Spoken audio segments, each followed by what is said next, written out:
जय श्री कृष्णा, जय श्री हरि। आज मैं आपको सुनाने जा रही हूँ पुरुषोत्तम माँ महात्म कथा का चौथा अध्याय।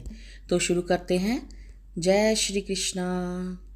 श्री नारायण बोले, हे नारद, भगवान पुरुषोत्तम के आगे जो शुभ वचन अधिक मास ने कहे वह लोगों को कल्याण की इच्छा से हम कहते हैं। तो सुनो।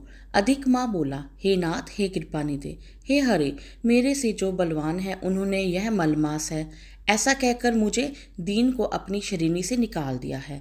ऐसा जहाँ आए हुए मेरी आप रक्षा क्यों नहीं करते? अपने स्वामी देवता वाले मासादि को द्वारा शुभ कर्मों से वर्जित मुझ स्वामी रहित को देखते ही अपनी दयालुता कहाँ चली गई और आज यह कठोरता कैसे आ गई? हे भगवान, अग्नि से जलती हुई वासुदेव की स्त्री की रक्षा जैसे आपने की वैसे ही हे दीनदयाल कहिए मुझ शरण आए कि आज रक्षा नहीं करते। पहले द्रुपद राजा की कन्या द्रौपदी की दुशासन से दुख से जैसे आपने रक्षा की वैसे ही हे दीनदयाला कहिए मुझ शरण आए कि आज रक्षा नहीं करोगे। यमुना के कलिक नाग में जो विष से गो चराने वाले तथा पशुओं की आपने जैसे रक्षा की वैसे ही हे दीनदयाल कहिए मुझ शरण आए कि आप रक्षा नहीं करोगे। पशु और पक्षियों को पालने वाले एवं पशुपालकों की स्त्रियों की जैसे पहले व्रज में संपत में वन में लगी आग अग्नि से आपने रक्षा की वैसे ही हे दीनदयाल कहिए मुझ शरण आए कि आप आज कैसे रक्षा नहीं करते। मगध देश के राजा जरासंध के बंधक से राजाओं की जैसे रक्षा की वैसे ही हे दीनदयाल कहिए मुझ शरण में आए आप कैसे रक्षा नहीं करोगे। अपने गाह के मुख में गजराज की झट आकर जैसे रक्षा की वैसे ही दीनदयाल कहिए मुझ शरण आए कि आज आप रक्षा नहीं करोगे। श्री नारायण बोले, इस प्रकार भगवान को कह स्वामी रहित मलमास आंसू बहाकर मुख लिए हुए जगतपति के सामने चुपचाप खड़ा रहा। उसको रोते देखकर भगवान शीघ्र ही बहुत ही दीनदयाल और उनके पास में बड़े दीन मुख मलमास से बोले, हे हरि बोले, हे वत्स, क्यों इस समय अत्यंत दुख में डूबे हुए हो? ऐसा कौन सा बड़ा भारी दुख है तुम्हारे मन में है? दुख में डूबते हुए तुमको हम बचाएंगे, तुम शोक मत करो।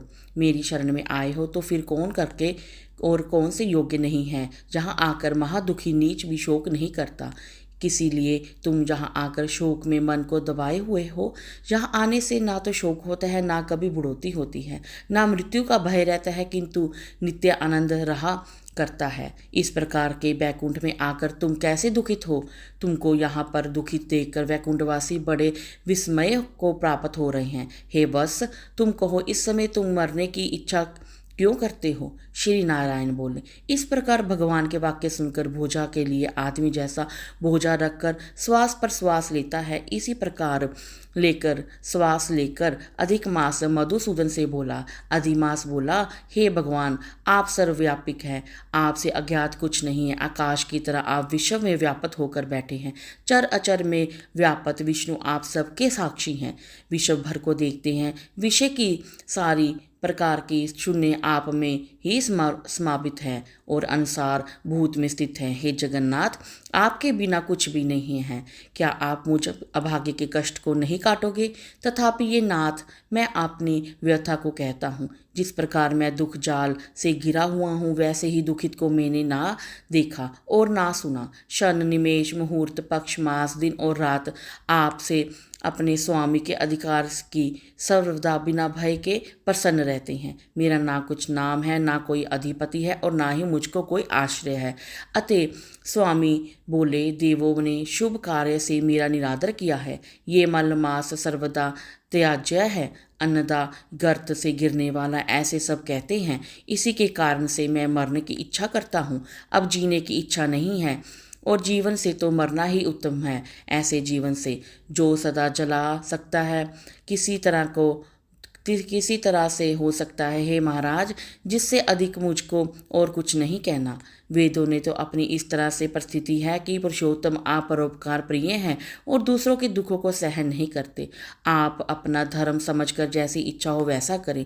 आप प्रभु और महान हैं, आपके सामने मुझ जैसे पामर को घड़ी घड़ी कुछ कहते रहना उचित नहीं है। मैं मरूंगा और मरूंगा, मैं अब ना जीऊंगा। ऐसा पुण्य कहकर वह अधिक मास, हे ब्रह्मा के पुत्र, चुप हो गया और एक आकर शिवजी और श्री विष्णु जी के निकट गिर गया।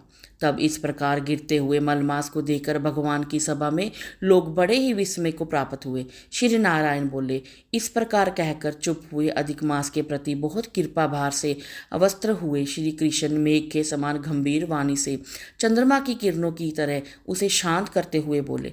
सूत जी बोले, हे विप्रिय, वेद रूप ऋषि के आश्रित नारायण का पापों से समूह रूप समुद्र को शोषण करने वाला बड़वाला नल अग्नि से समान वचन सुनकर प्रसन्न हुए। नारद मुनि पुण्य आदि पुरुष के वचनों को सुनने की इच्छा से बोले, जय श्री राम।